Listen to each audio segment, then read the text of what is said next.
What is the cost of human error in cybersecurity? We tackle that question on today's MSP Zone. You're entering the MSP Zone, a podcast for the managed services community, covering news, analysis, and interviews from around the globe. Elevate your MSP game by staying in the MSP Zone. And now, your host, Charles Weaver.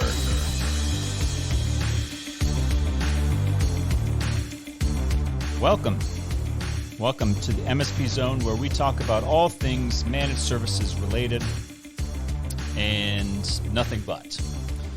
Today we tackle a new but a slightly different vantage point of cybersecurity. I know we've been talking a lot about cybersecurity over the past several years, and it goes without saying, or it should, that October is Cybersecurity Awareness Month, and so all this month we are spending a little extra amount of detail just pushing out awareness and education to the membership of MSPs and to their customers and anyone else, quite frankly, who's listening out there, just so we can all be a little bit more attuned to what the issues are and hopefully give you guys some very practical guidance or at least just some new ways of thinking of things.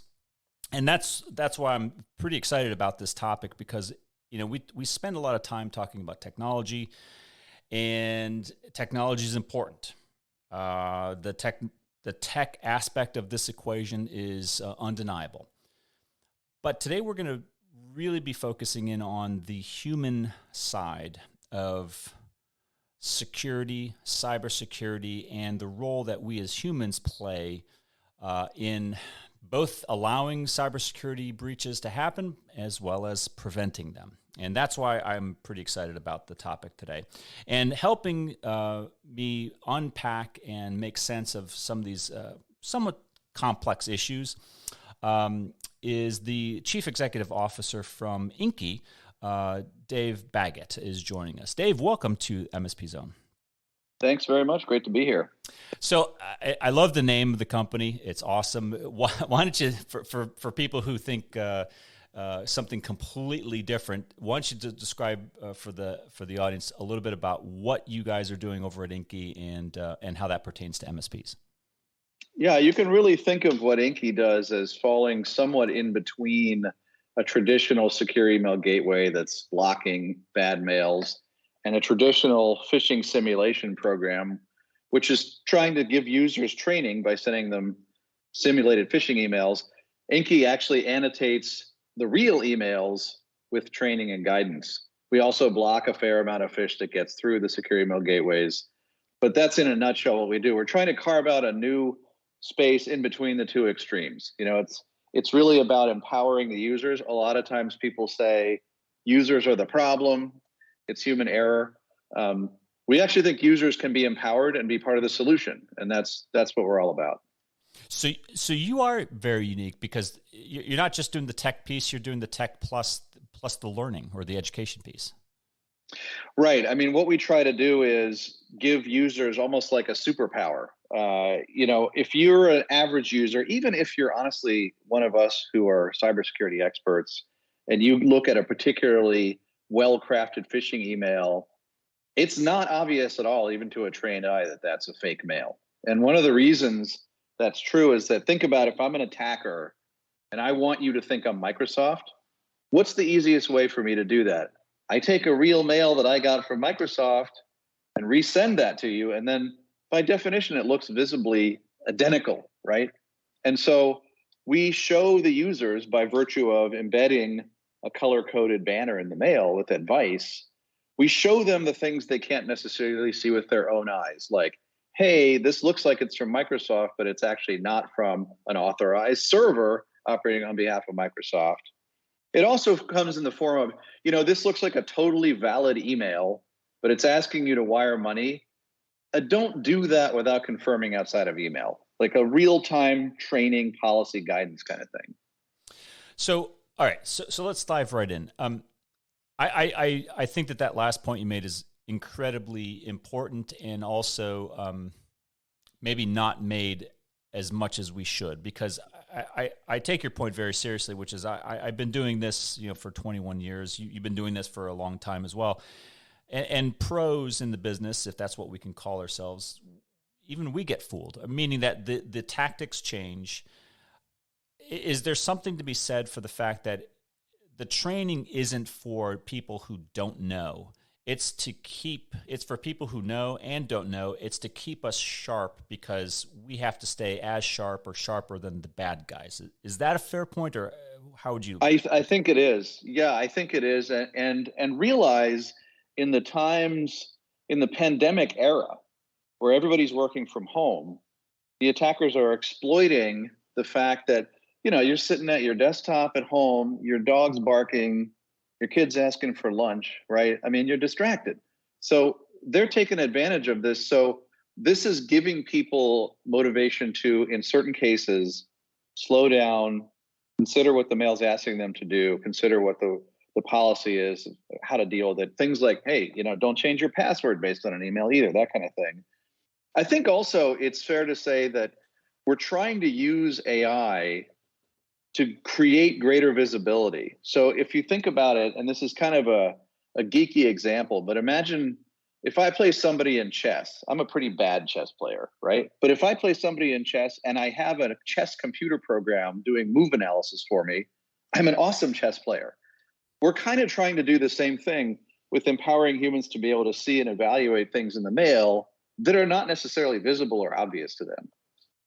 Yeah, I think it's a great point because I mean, look, I don't think email is going anywhere. It's still highly prevalent, a communication device, and probably will for a very, very, very long time. But we also shouldn't be looking at it as a danger, right? Like I don't think that my team or your team or anybody out there who wants to be productive wants to start looking at email as a place that is vulnerable. But I think undeniably it's a place that is being attacked regularly. So yeah, I mean, I can't think of any reason other than, this is a hot, it's a bullet magnet and people need to be aware and they need to be aware more frequently. Let me ask you this. How frequently do you see the tactics through email-borne attacks? Are they really changing? Like, are they using the same old stuff or are they always developing and evolving? It's interesting because certainly the mass volume of phish that we block is the typical, it's a fake voicemail or, a pretty bad looking, advanced fee scams. The prince who has money, he's got to put in your bank account for some reason. There is a lot of that by volume, but we also see, more troublingly, a very steady evolution of tactics. And I'm going to use this word carefully, that will reliably transit through the secure email gateway systems. Tactics that are quite sophisticated and indicate that these attackers know very intimately details of HTML, CSS, Unicode, all these corners of these complicated standards. These guys are finding ways to exploit those and reliably transit through these systems. And we've documented a bunch of these. We actually have a series called Understanding Phishing, where we look at real-world examples of some of these tactics. But it's really scary because these are not stupid people. And the other thing to realize is it only takes one Walter White type figure, for those who have watched Breaking Bad, one smart guy to make a phishing kit, and then all these script kiddies can download it from the dark web. So the smart guys are weaponizing this stuff and turning this stuff into phishing kits that they then sell. So everybody knows the stakes, right? I mean, everybody works for anybody, probably has an email account. If you're any type of organization, you probably have stuff that's valuable to you. Therefore, you have risk. You have something that is worth being stolen or hijacked or ransomed. So I think the threat is there. The risk is there. The potential loss is there. And then you add a very critical point, which is the technology to protect is there, but it's not 100%. So we need to be active, and I used to say it, or I still do, but we have to participate in our own survival. We can't just allow technology by itself to save us. Is that a fair point? Right. And look, there's no AI in the world that's going to block every malicious email. We block more than other systems, but we're not perfect either. So we feel like some stuff's going to get through. You got to give the user warnings about that and give them some prompt that will make them slow down on the one hand. On the other hand, you can't always warn them about everything. And which is why, for us, we'll put a yellow warning in about 10% of the emails and 90% get a gray. The reason we do this is because everybody's familiar with the typical, oh, this is an external mail, big red warning.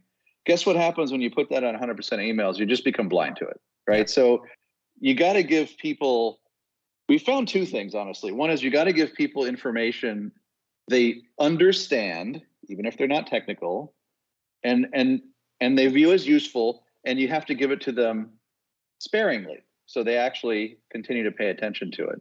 And I think that's, again, this combination of machines using AI to see things humans can't and evaluate things humans can't. Like a human can't evaluate a cryptographic signature, right? This is impossible. So there are things machines can do better than humans. We'll use that to the extent we can, block as much as we can, and then give the humans additional information that helps them for the stuff that gets through. And also, as I mentioned, the case where it's not malicious, it's just, we don't want people to wire money without confirming, right? We don't want people to go buy gift cards unless they confirm with their boss that they really want them to buy gift cards, right? Right. So this is, you're now, correct me if I'm wrong, your technology works, because I know MSPs out there who are involved in cybersecurity training. It sounds like this is different. Could you explain maybe for the average MSP out there who are saying, okay, well, I might be doing cybersecurity training in some way. This sounds like it's almost embedded in the actual day-to-day email. Like it's not just a single phishing attempt. Did I get that right? Exactly. Yeah. Exactly. And that's the key differentiator here. Instead of training people, it's great to train people once a quarter or once a month on simulated phish, right? And we at Inky interact with those systems. We integrate with all the systems, at least 24 of the phishing simulation systems. But what we advocate is train people on every single mail they get. So literally in their inbox, they will see guidance. Sometimes the guidance is a gray banner that just says, hey, this is the email address this came from. That's useful on mobile, where the mobile client designers have decided email addresses are ugly, so they hide them. We make them visible so the user can see them. And then for that minority of cases where we're really maybe thinking it's malicious or thinking it's sensitive, then we put that guidance right in there. So it's almost like just-in-time training, and it's right in the inbox. It works with whatever mail protection system the customer has, whatever SAG, Office 365, and Google, doesn't matter to us. And it's like an additional layer that blocks a bit more stuff and gives people guidance on the real mail they're receiving. So it is constant reinforcement and constant training on the specific examples that we pick out to highlight for them. And of course, these are all real mails they're receiving. So you're training that, and I'm assuming this is not technical. Like you don't have to be a technically proficient person to make use of this, right? I'm assuming. No, not at all. In fact, all you're doing is you're reading, you'll see at the top of your mail a yellow banner that says, wire request, link to your company policy, confirm outside of email. And we try to make sure that language is simple and non-cybersecurity technical. Right. So you're just training through rote habit. Every time someone reads an email, they're learning something about the good and the bad. And I think that's an important point you made, is you want to reinforce the good of, hey, this is a thing that you look for in a good email. So they'll know what the bad is when they see it, more likely? Yeah, and essentially think about it as highlighting potential risk for users as they evaluate the mail. So 90% of the mail you receive doesn't really pose any risk. We don't have to make a big deal of that. We just put a gray banner in and say, show the email address. And below the gray banner, we put a link so they can report the mail if they think it's malicious, or if they think it's spam. We also let them block that sender if they think it's spam. It's in that 10% case where it does look like it's sensitive. It does look like there might be some risk to it. Inky's AI has evaluated this mail as potentially risky and now wants to communicate to the user, hey, yellow banner, slow down, think about this. Don't just pay this invoice. confirm this invoice request outside of email, right? And that's one of the things we like to highlight. People tend to focus on clicking on URLs, and that is a source of a lot of breaches. But attackers are increasingly migrating to things like, don't put a URL in the mail. That might be on a threat feed. Instead, ask the person to log into some site to pay a fake invoice, attach the invoice via PDF, right? Or just ask them to go buy gift cards and send them to you. And they'll have this conversation with the victim user that doesn't involve clicking any any links to sites. So it's sort of, again, AI empowering users to make better decisions on that minority of mails that are really important to not just act on immediately. So they're asking to take it out. Don't click the link, but do something that still involves a transfer of information or money, right. And the link detection is bypassed essentially. Yeah, because the attackers know there are threat feeds. There's probably a dozen now that are just big lists of URLs that are known bad. Yeah. And there are a couple of things they're doing to get around that. One is sending mails that don't have links, like impersonating the person's marketing manager and saying, hey, we're doing a giveaway. Can you go buy gift cards at Target and tell me the numbers? That's rampant, by the way. I know it sounds ridiculous that anyone would fall for that, but people do. Or it could be something like, here's an invoice attachment, pay this. And in both those cases, there may not be any links. The other way they're getting around this stuff, though, is they will actually put an extra step in where they will have their link point to some Google Drive. The link you click on in the mail goes to Google Drive, and then that page has the bad link. So we've actually developed code to chase these and go look at the cloud services and sort of do this second order checking. So again, these attackers are smart, and they know the mainstream countermeasures that people are using, and they know how to evade them. And this is a couple examples of how they do it. Yeah, that's scary. All right, so look, I think most MSPs know the threat. They know what the stakes are. They know that it's serious. And let's assume for the moment that most MSPs, even though they're professionals like you and I are, we all are. We're human. We're vulnerable. We might make mistakes. There's a valid reason for an MSP to run this. I get it. But the even bigger implication here is that the customers that the MSPs serve aren't technical. The vast majority of them by numbers are not technical. They're not aware of this. They aren't even aware of these types of tactics being present, much less evolving and getting sharper. Yep. What does that look like? And that has to be the larger play here, correct? Is that the MSPs need to get this downstream? I've had this conversation with MSPs where they'll tell me, you know what all of our tickets are about? All of our tickets are ultimately about phishing, because maybe the net effect was ransomware, but it got delivered by phishing. This is a way for essentially you as an MSP to give guidance to your customer end users without being in the room with them. Think of Inky's guidance in the mail as being like, you're sitting next to that person saying, yeah, I wouldn't click on that link. Or I would walk down the hall and make sure that's really the person you think it is. Or, yeah, that's not really Microsoft. I wouldn't really interact with that mail. So it's especially important to give that kind of advice to smaller businesses who often have MSPs do all of their IT and cybersecurity, who don't have any expertise on this. Think about an accounting firm or a law firm or, a pizza shop or something. Their job is not to be experts at evaluating emails, right? Mm-hmm. So this is a really good way to almost provide a virtual assistant to them, a virtual cybersecurity expert that's sitting next to them virtually while they read their email. That's kind of the overarching goal here. I see, I was listening while you were talking there, I see two really significant positive impacts to the MSP. One, they reduce pretty quickly, I would hope, actual responses to real security threats, because of people clicking on a link they shouldn't, doing things, exposing data and or money because it was an illegitimate email. So that, number one, is just the security improvement. Number two is I think that we've all known that for a while, that there's a lot of that low hanging fruit that just gets through, and therefore the MSPs are dealing with it.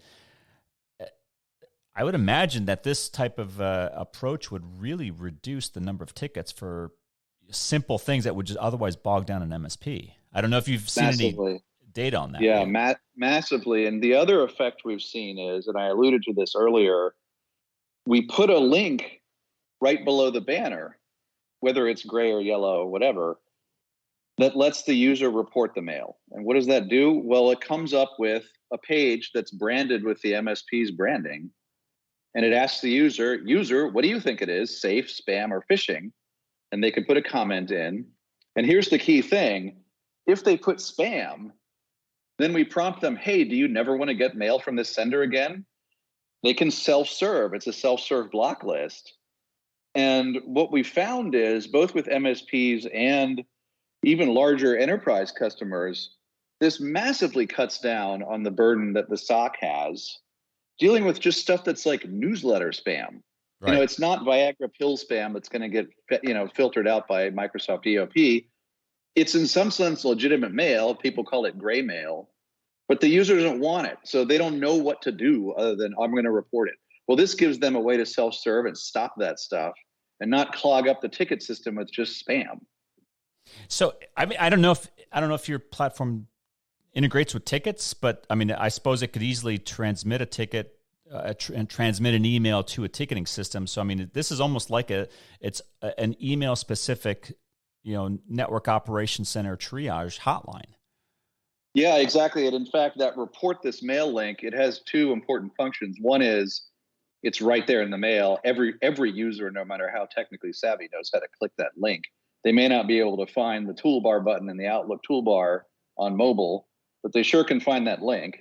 The other thing is that we can make that report go wherever the customer wants. So it can be into a ticket system. It can be opposed to an API. It can go to a mailbox. It can actually go into the existing triage flow that some of the simulation vendors have.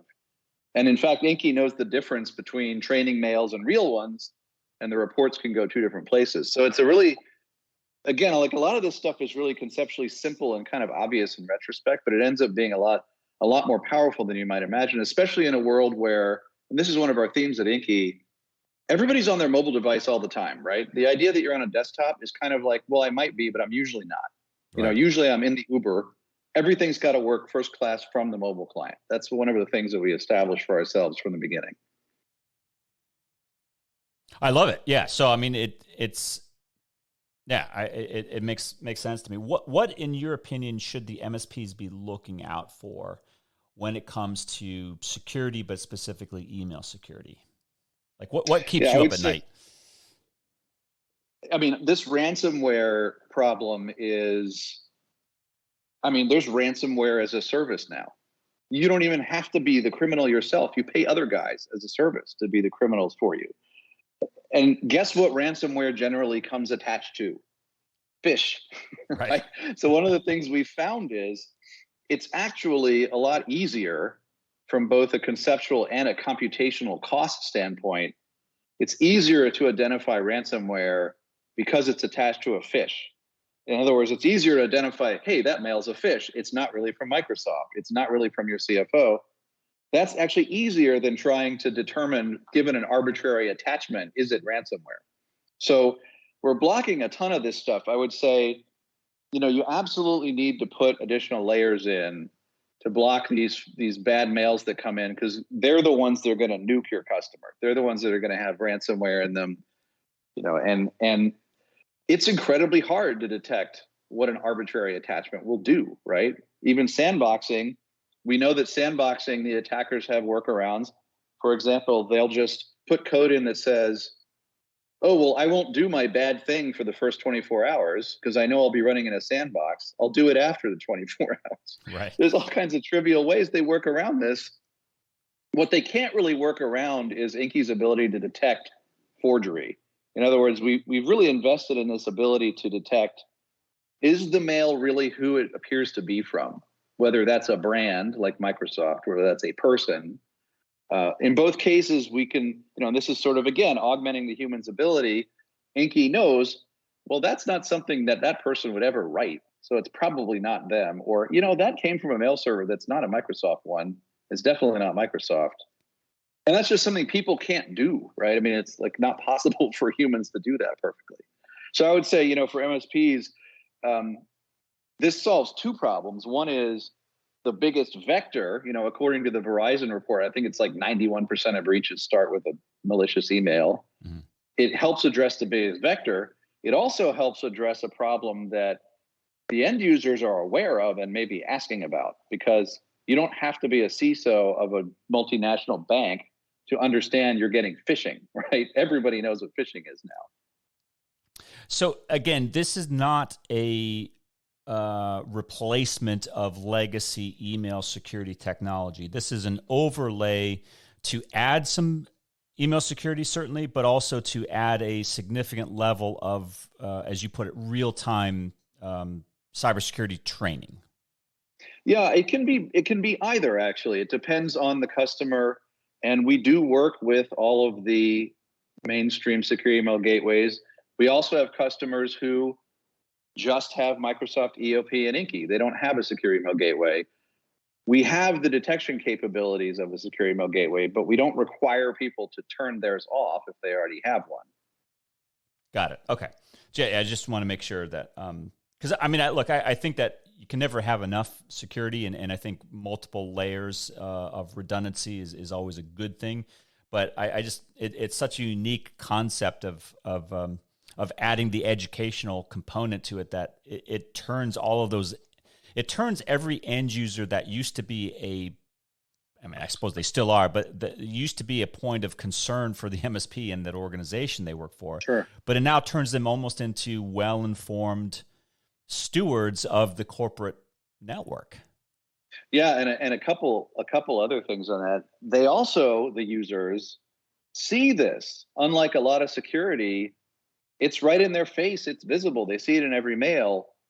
So it creates this valid perception that, hey, my MSP is doing something to protect me, right? I get this. This is like helping me. That's awesome, right? They see it every day.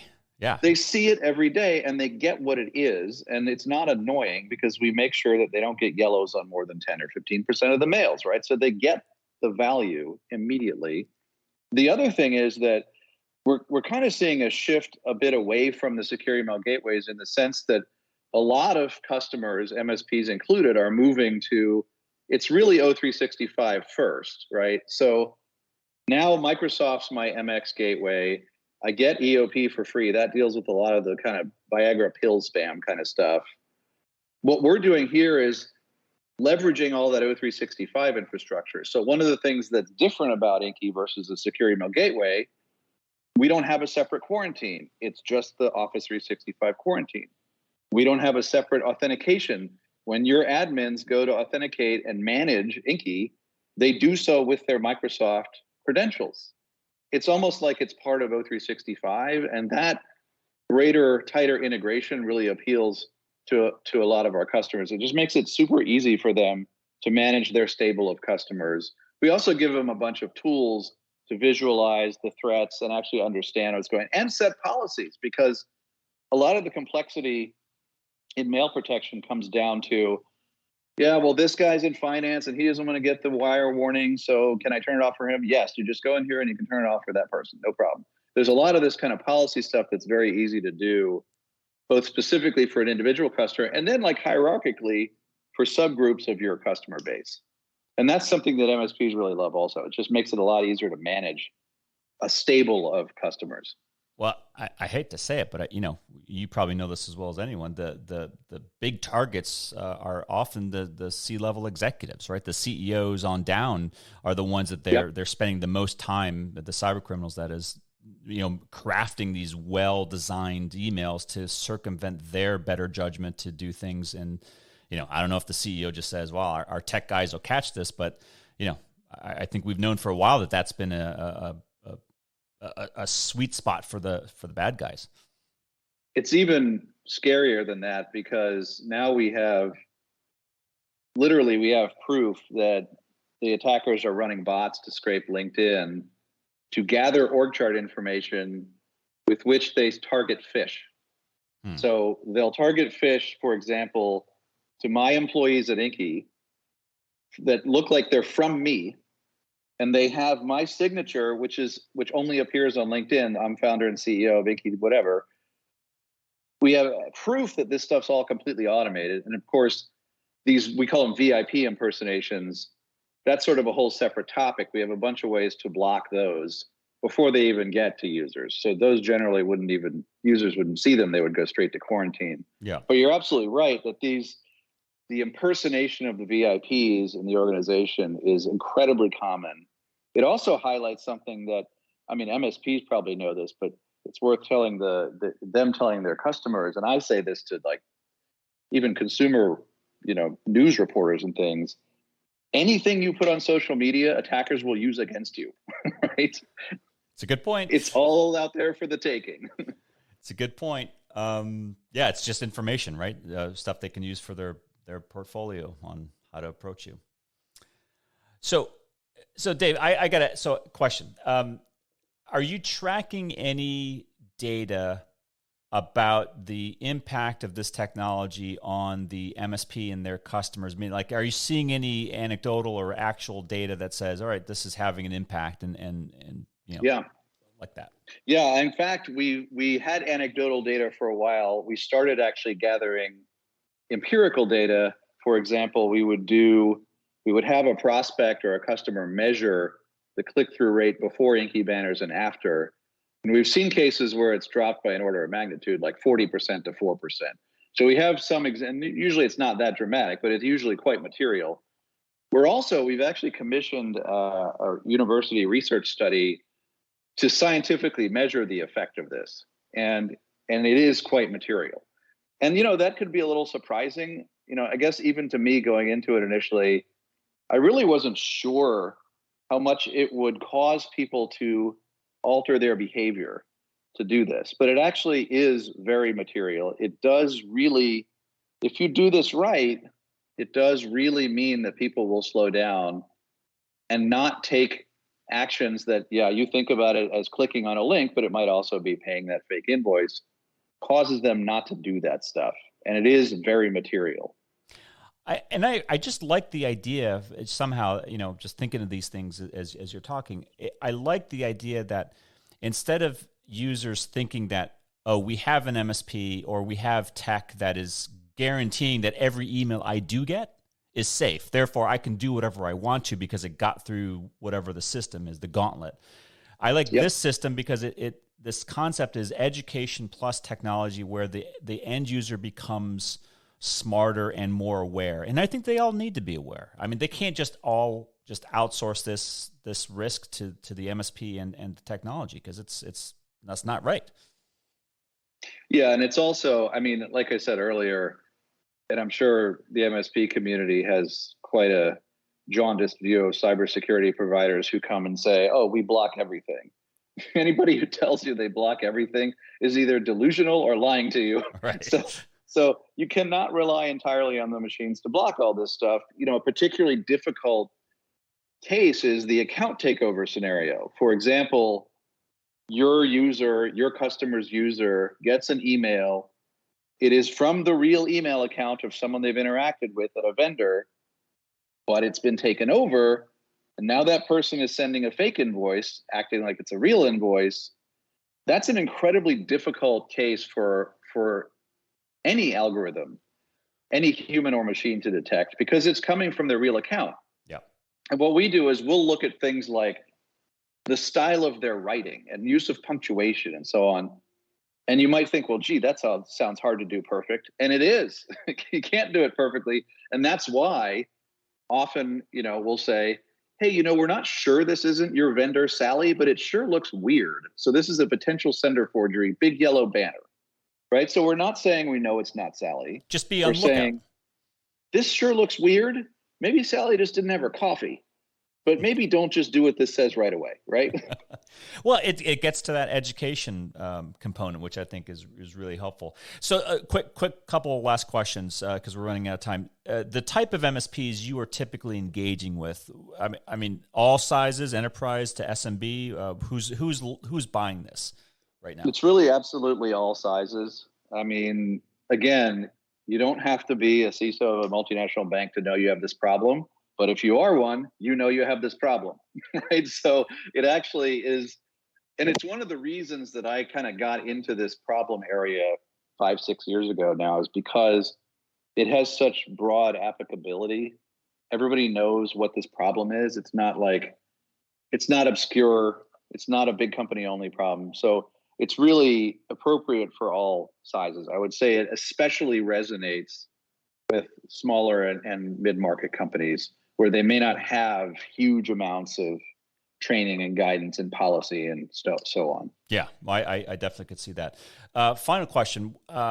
If an MSP listening to this is interested in learning about your MSP program, just learning more about the technology you guys have built, what's the best way for them to get in contact with you? We have a whole dedicated portion of our site for MSPs, inky.com/partners. Inky is just inky.com/partners.